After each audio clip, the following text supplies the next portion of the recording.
If someone is attached to his worldly affairs, then even for the affairs of his akhirah, he intends to do them for his dunya.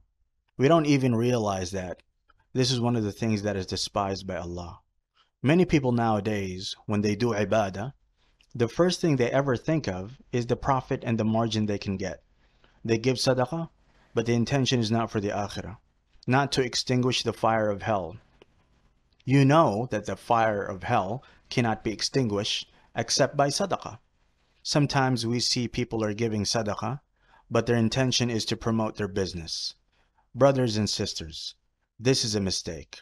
I'm sorry to tell you that Allah does not give rizq in this world based on our ibadah, but He gives us rizq in this world based on His taqdeer, that He decreed 50,000 years before He created the heavens and the earth. If Allah decreed the rizq of this world based on our worship, the first thing is, none of the companions was poor. None of them would be a faqir.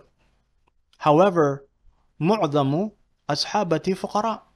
The fact was, most of the companions were poor, and their ibadah were much better than ours. But why were they still poor, in spite of all that excellent ibadah? Well, that is the proof that Allah did not give rizq in this world based on our ibadah. Secondly, if Allah wanted to give us rizq in this world based on our ibadah, then those disbelievers should not have that much money.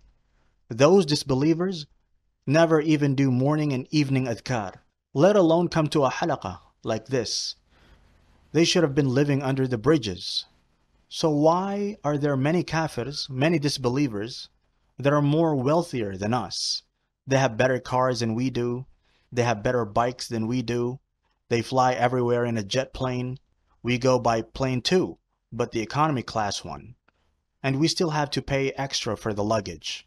If in fact the rizq in this world is provided based on our ibadah, they should have been poorer than us. But why we still see the disbelievers that are wealthier than us? Then that is the proof that Allah did not provide rizq in this world according to our ibadah, but according to our taqdeer.